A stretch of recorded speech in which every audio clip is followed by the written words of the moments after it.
Hi TVS, welcome back to my next video. In this video we are going to see about the view item, the orders which we have placed to view them. So what are the orders we have placed and all. So for that we are going to write the code. So here you go with the code for coding. So let us copy the code of rooms basically. Here one modifications I have done, so I'll be updating you all about that modification in this video. So view order, okay. So for orders, so you require a user ID, that's it. The which user ID orders you want to get, all the orders you will be fetching it out. And then so with this user ID we need to get this user ID, right? And the order by, this order by is nothing but we are ordering the, like, we need the first, we if I have ordered today one thing, again I have ordered the next item, then it should be placed above.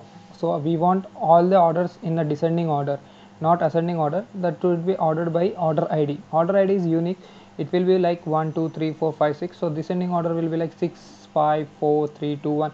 So it will come in the reverse order, so that the latest order which we have ordered, it will be placed top and all the orders will be down. Okay, so that's the reason we have done all the view part, we have done in the descending order. So right now this is the only one line of code we have added in all the cases. Order, we need to get the order. So order check it is, all is nothing but order check.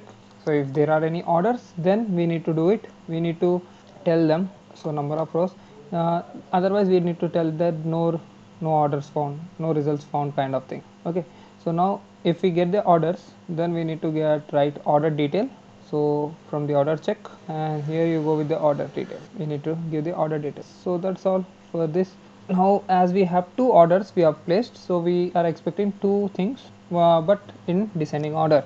So time for testing. So for testing we need to copy our URL, and then here you go, we need to place it here, and just user ID is required for this purpose to view this. We'll get all list of all orders of that particular user in his table format or any format which we want to. So for last we have inserted the chicken curry, so we have got it top, and then the roti was went down, and if you add more, then it will come on the stack of top. Okay, so this is what we were expecting. And if I see check for the user ID 1, there are no results found because no orders has been placed. So that's the reason we are getting no results found. So that's all for this video. In our next video we will do the checkout functionality and billing functionality, checkout and billing. So basically in billing part will be done in, is nothing but you need to add all the values.